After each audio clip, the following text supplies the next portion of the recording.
retour sur les ondes de la radio Vertière. Nous avons le privilège de recevoir Marjorie Michel, candidate dans le comté de Papineau de l'ex-premier ministre Justin Trudeau. Et comment va votre campagne jusqu'à présent, Madame Marjorie? Écoutez, bonjour Jean-Gary, merci de me recevoir et merci à vos auditrices et auditeurs. Écoutez, la campagne, ça va bien. On fait la campagne dans la bonne humeur. On parle, on fait beaucoup de conversations à travers le territoire. Comme vous savez, le comté de Papineau, c'est un grand petit comté, parce que je dis un grand petit parce que en termes de superficie, c'est un des plus petits au Canada, mais en termes de population, c'est un des plus denses. Alors, vous savez que j'ai Parc Extension, Villeray et Saint-Michel, qui sont trois quartiers différents qui constituent la circonscription de Papineau. Et c'est quoi le quadrilatère exactement? Grosso modo, le quadrilatère, vous partez de Crémazie, vous montez sur Acadie, le côté gauche de Acadie est à moi, vous montez jusqu'à Beaumont, donc derrière Jean Talon, vous tournez à gauche, vous allez vers l'avenue du Parc, c'est à moi, vous redescendez l'avenue du Parc vers Jean Talon, vous reprenez Jean Talon, et Jean Talon est à moi complètement jusqu'à quasiment P9 pour redescendre sur encore Crémazie en faisant un petit tour sur de Jarry, disons, Christophe Colomb jusqu'à P9 à peu près. Donc, c'est ça mon comté. Il y a des petites découpes là. Mhm. Mais grosso modo, on dit toujours, c'est Crémazie, Acadie, Jean Talon, P9 quasiment. Mais pour ceux et celles qui ne connaissent pas Madame Michel Marjorie de son prénom, est-ce que vous pouvez nous parler un petit peu de vous, Madame Marjorie? Parce que moi, je veux pas jouer pour vous présenter, mais il y a tellement de choses, je préfère que vous le fassiez vous-même. Écoutez, moi, je suis Marjorie d'abord pour commencer. Je me définis toujours comme ça. Écoutez, je suis une personne que qu'on dit toujours qui est très engagée socialement, engagée politiquement. La politique, pour moi, a été un vecteur de service pour les citoyens. C'est là que je pense que ma destinée était, puisque j'ai œuvré longtemps en politique, beaucoup derrière les politiciens. Moi, j'ai été ce qu'on appelle une staffer pendant presque 20 ans, là. Derrière des députés, des ministres et même un premier ministre. J'ai eu plusieurs postes. J'ai commencé dans un bureau de comté au provincial, dans le comté de Viau, donc une partie d'ailleurs de mon comté actuel dans le quartier Saint-Michel. C'est là que j'ai commencé la politique. C'est là que j'ai rencontré d'ailleurs M. Trudeau. Et ensuite, je suis partie au fédéral après les élections de 2015 et j'ai travaillé pour le ministre Duclos. Je suis devenue sa chef de cabinet 2 fois. J'ai été chef de cabinet 2 fois, une fois à Emploi et Développement Social Canada et une fois au Conseil du Trésor du Canada. J'ai été l'organisatrice en chef pour le Québec, pour le Parti libéral du Canada pour 2 élections, 2019 et 2021. Et après 2021, après la campagne de 2021, le premier ministre et sa chef de cabinet, Mme Telford, m'ont demandé de venir servir au bureau du premier ministre et de devenir sa chef de cabinet adjointe. Donc, les 3 dernières années, entre 2021 et 2024, j'ai été la chef de cabinet adjointe de M. Trudeau.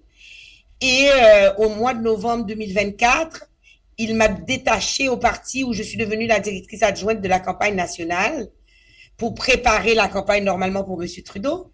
Mais en janvier, comme tout le monde le sait, M. Trudeau a démissionné et j'étais donc au parti. On s'est retrouvé au milieu de leadership. M. Carney a gagné. Et donc, moi, j'ai continué à préparer la campagne et à chercher les candidats pour M. Carney.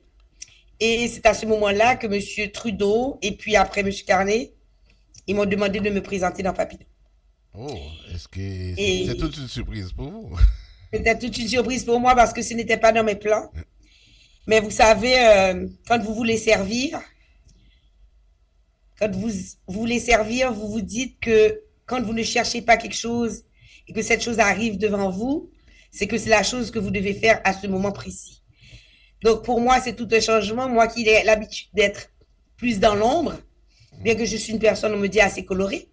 Euh, maintenant, écoutez, je regarde ma pancarte juste derrière moi là. J'ai Hmm. encore du mal à m'y habituer à voir ma face sur les pancartes à travers le comté de Papineau. Mais c'est là où j'en suis maintenant. Et donc, je suis en élection.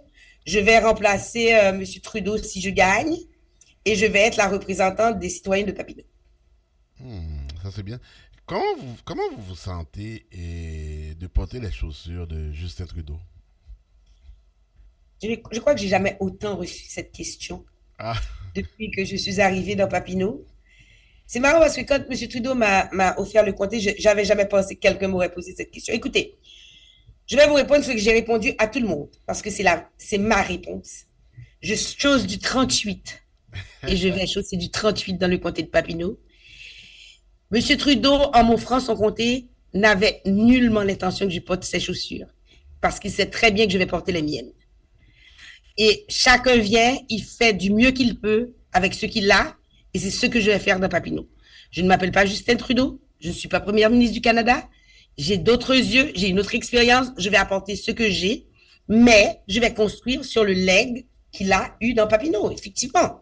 Donc, c'est clair que moi, c'est M. Trudeau qui m'a d'abord offert son comté, et s'il m'a offert son comté, c'est parce il pensait que j'étais capable de représenter les 91 communautés culturelles qui vivent dans le comté de Papineau. Vladimir.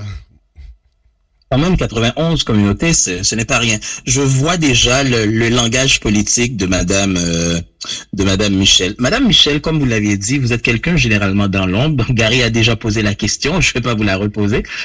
Un point très important, on en a parlé dans le débat des chefs, l'immigration, avec 91 communautés culturelles. Entre autres, une communauté que vous connaissez quand même assez bien, je vais la mentionner, la communauté haïtienne, avec la menace de Donald Trump. C'est sûr que les gens qui avaient déjà une vie aux États-Unis et qui ont de la famille ici vont vouloir venir ici. Et pour que leur intégration soit plus facile, ils vont venir au Québec. Quelle est l'approche? Bon, pendant le débat, on a entendu M. Carney dire que, bon, on ne va pas accepter tout le monde.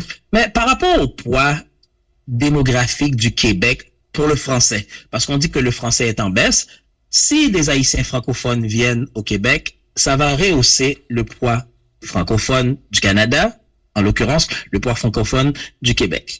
Dans Papineau, qu'est-ce que vous avez l'intention de faire par rapport à ça? Dans Papineau?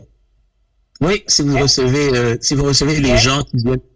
Rien parce que, écoutez, je vais vous répondre clairement. Je ne peux pas présumer de qui va rentrer dans le pays légalement, parce qu'il faudrait que ce soit de manière légale, et combien vont atterrir dans Papineau. Parce que ce que je veux mettre un peu au clair, pour la communauté haïtienne en particulier, c'est que c'est sûr que j'ai un secteur de Saint-Michel, mais il n'y a pas, j'ai pas une énorme communauté haïtienne, vous devez le savoir, dans Papineau. Elle est pas du tout une des communautés les plus présentes, parce que moi, je représente le sud de Saint-Michel.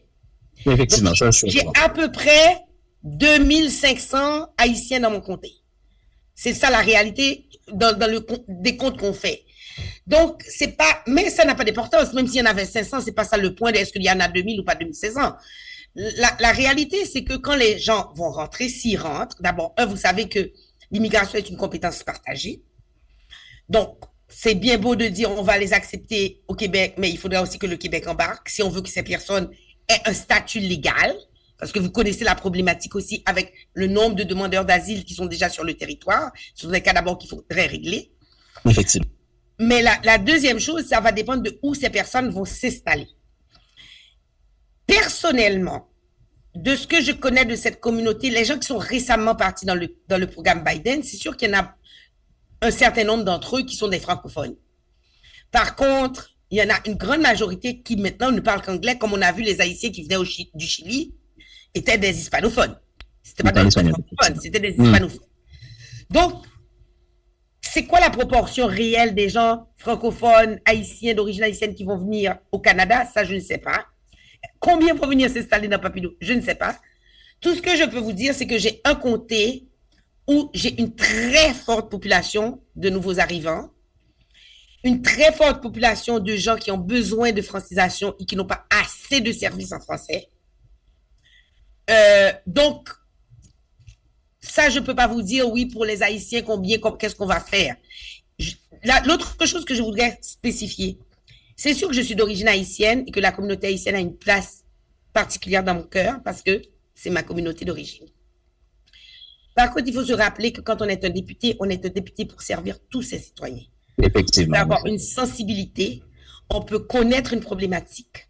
Par contre, on doit avoir le même traitement pour tout le monde.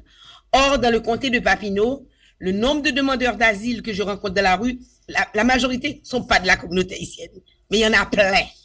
Le nombre de gens qui attendent, qui ont des statuts de réfugiés, qui attendent d'être régularisés, il y en a plein. Le nombre de nouveaux arrivants que je rencontre dans les centres communautaires qui ne parlent pas encore français, qui sont en francisation, il y en a plein. Donc, c'est sûr que moi, j'ai l'ouverture de travailler pour l'avancement de toutes les communautés, parce que comme je vous dis, il y en a 91 dans Papineau.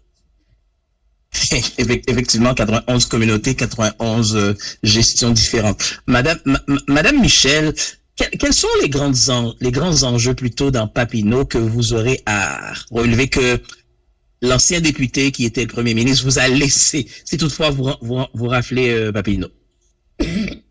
Écoutez, moi je vais vous dire, j'ai 2 engagements. Je n'en ai pas 3 ni 5, j'en ai juste 2 dans Papineau. Je ne suis pas quelqu'un qui va promettre aux gens le ciel parce que ça n'existe pas. Je suis une personne réaliste. Je vois beaucoup d'enjeux, mais je connais aussi, parce que j'ai été dans les machines, je sais ce qu'il est possible de faire ou pas et qu'est-ce qui dépend du fédéral. Alors, mon premier engagement pour Papineau, c'est voir comment je peux aider ce comté à créer de la richesse. Et comment créer de la richesse? C'est par non seulement des investissements dans le comté, c'est beaucoup par la formation, parce que vous savez, contrairement à beaucoup de circonscriptions au Québec, j'ai une population relativement jeune. J'ai pas beaucoup d'aînés, moi. Une population relativement jeune, les 18 à 60 ans sont la plus grosse partie de ma population, avec une plus grosse proportion encore entre les 18 et 35. Donc, c'est une population jeune qui a besoin de formation, qui a besoin d'opportunités. Donc, comme vous le savez, le premier ministre Carney, il redevient premier ministre après les élections, il a promis des gros investissements en termes de formation pour les emplois qu'on appelle les emplois d'avenir, les emplois qui seront bien payés.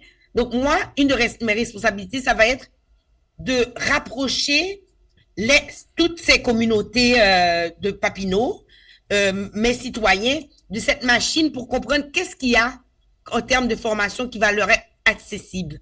Qu'est-ce qu'ils peuvent faire? C'est quoi les opportunités qu'ils peuvent trouver? Parce que, évidemment, ici, le revenu moyen par famille est très bas dans Papineau. Donc, il faut absolument créer de la richesse. Et moi, je peux vous dire que je passe de Parc Extension à Villeray à Saint-Michel. Les gens ont beaucoup à offrir, mais les gens ne connaissent pas assez comment fonctionne le système. Donc, il va falloir les rentrer dans le système. Les organisations ont besoin d'avoir de meilleures assises, une meilleure gouvernance. Comment est-ce que ça fonctionne? Comment recevoir des subventions? Comment travailler avec le privé? Qu'est-ce qu'il y a de disponible? Donc, tout ça, c'est des choses que les gens ne savent pas d'emblée. Mon deuxième engagement, c'est le logement. Vous le savez, il y a une crise du logement à travers le Canada. Elle est encore, je vous dirais, plus terrible dans les endroits plus faibles comme Papineau. Et Monsieur Carney, dans sa plateforme électorale, a prévu 26 milliards de dollars d'investissement dans le logement. Premièrement, pour le logement abordable, la construction de maisons. Vous avez entendu certainement parler de ce que j'appelle moi l'opération Bâtir Maison Canada, 500 000 maisons par année. Donc, c'est sûr qu'il faudra qu'on aille chercher notre part. Beaucoup d'investissements pour la rénovation. Donc, ça va aider les propriétaires à peut-être aller chercher peut-être des crédits d'impôt ou autre chose pour ne pas augmenter les loyers parce que c'est sûr, la réparation des logements, maintenant, ça coûte très cher. Donc, le logement, pour moi, est une véritable priorité parce que dans Papineau, on a non seulement besoin de logements abordables, on a besoin de plus de logements, mais aussi, on a besoin de plus d'accès à la propriété. Ce qui arrive dans ces comtés, qui sont souvent des comtés de nouveaux arrivants. Et c'est la raison pour laquelle je pense qu'à travers l'histoire, ce sont des comtés qui restent des comtés relativement pauvres. C'est parce que ce sont des comtés de nouveaux arrivants où les gens quittent une fois que ça va mieux. Moi, ce que j'aurais envie de faire, c'est de favoriser l'investissement de ces gens qui ont grandi dans ces quartiers, qui puissent acheter eux-mêmes leur maison là, leur duplex, que les investissements restent, parce que c'est seulement comme ça qu'on peut construire de la richesse. Parce que si ça reste uniquement des lieux où les gens sont de passage, où c'est des logements locatifs, même si on se trouve en de bon état, bon, c'est pas grave parce que la personne a absolument besoin de logement, il n'y aura jamais de changement. Donc, moi, mon rêve, c'est d'essayer d'ancrer la population sur ces territoires pour qu'elle en prenne possession et qu'elle elle-même rende son territoire plus riche. Madame Michel, parce que je sais que vous avez une réunion. Si demain lundi 28, 28, pas 28 mai, mais 28 avril, vous devenez député. Est-ce que mardi matin, on va vous voir au métro Jarry en train de serrer les mains comme faisait l'ancien député de Papineau? C'est marrant parce qu'il y en a plusieurs qui m'ont posé la question. Je vous ai dit, oui, j'ai hésité entre la tradition de M. Trudeau et mes chaussures 38. J'irai au métro, mais j'irai sur la ligne bleue parce que dans mon comté, j'ai 9 stations de métro, 7 sur la ligne bleue et 2 sur la ligne orange. Et la majorité des citoyens se trouvent sur la ligne bleue. Je me mettrai dans une station sur la ligne bleue. Vous avez cette primeur. Bon, merci. Madame Michel, pour moi, c'est tout. Merci de répondre aux questions. Puis, en tout cas, bonne campagne, bonne fin de campagne. Merci. Moi, j'ai une petite dernière question pour vous, Madame Michel. Pourquoi que les électeurs de Papineau doivent voter pour Madame Marjorie Michel ainsi que pour Marc Carney? Je vais parler surtout de Marc Carney comme leader du parti parce que moi, je suis un porteur de ballon. Les gens qui me votent vont voter pour le parti, d'abord pour le Parti libéral du Canada, qui est dirigé par M. Carney. Ils vont voter pour moi parce que je suis la représentante du parti au niveau de Papineau. Pas parce que je suis ni belle, ni extraordinaire, mais parce qu'ils font un choix de parti. Et pourquoi le Parti libéral du Canada? Parce que les temps sont vraiment difficiles. La situation au sud de la frontière, la montée de la droite, les reculs sur les progrès font que le Parti conservateur actuel que nous avons au Canada n'est pas une option à cause, en ce qui me concerne, à cause de ce climat international. Les gens ont besoin, les temps sont difficiles, on est dans une incertitude, et les gens ont besoin d'être rassurés et de savoir que la personne qui va conduire la voiture, l'autobus, elle sait comment le conduire, elle a une certaine expérience et elle est calme pour nous mener à travers une tempête. Parce que ce que nous vivons est une tempête. C'est sûr que M. Trump, l'affaire du 51e État n'est pas une blague. Bon, là, il le dit moins parce qu'il se rend compte que ça ne peut pas se faire comme ça. Mais c'est un narratif. Et c'est un narratif qui cause beaucoup d'anxiété, qu'il faut que les marchés financiers sont débalancés, ce qui fait que tout ce qui était sûr pour nous, Canadiens, devient incertain. Et je pense qu'avec l'expérience de M. Carney, qui a déjà navigué dans des tempêtes, qui est un homme, comme il le dit lui-même, pragmatique. C'est pas un homme émotionnel qui va paniquer. Il est pragmatique, il connaît la réalité. Je pense qu'il est la personne qui est arrivée au bon moment pour aider notre pays à traverser cette période difficile. D'ailleurs, il a lui-même dit, si ce n'était de la période, je ne me serais peut-être pas présenté. Mais pour moi, c'est un devoir maintenant parce qu'avec ce que j'ai comme expérience, je peux apporter quelque chose autour de la table. Donc, après l'élection, si nous gagnons, si M. Carney gagne, notre premier devoir, ce sera de rassembler tous les Canadiens, même tous ceux qui ont voté par les autres partis, pour qu'ensemble, on aille tous dans la même direction. Vous voyez comment ils travaillent très fort avec les provinces et les territoires, avec les premiers ministres des provinces et des territoires, pour essayer que le Canada se tienne ensemble devant la menace américaine. Donc, c'est principalement aujourd'hui la raison pour laquelle je vous dis clairement, on veut protéger nos acquis, on veut se tenir debout, on veut passer à travers la tempête. L'équipe libérale dirigée par Mark Carney est la meilleure équipe pour le faire maintenant. En tout cas, merci, Madame Marjorie. Et puis, pour l'entrevue d'abord. Et puis, bonne fin de campagne, Madame Marjorie. Merci beaucoup, Jean-Gary. Merci, Vladimir, pour vos questions. Et merci à vos éditeurs d'avoir écouté. Puis, écoutez, après le 28, là, c'est évident, on pourra éventuellement, quel que soit ce qui arrive, on pourra se reparler et faire le bilan. Et je suis toujours prête à écouter ce que vous-même vous entendez du terrain et de vos auditeurs. Il n'y a pas de problème. Merci beaucoup. Merci. Bonne journée. Bonne campagne. Merci beaucoup. C'était Madame Marjorie Michel, candidate du Parti libéral du Canada dans le comté de Papineau. Et Vladimir. Bon, Vladimir est gentil. Ok, bye bye, Madame Marjorie. Bye, merci beaucoup, Jean-Gary. Bye bye.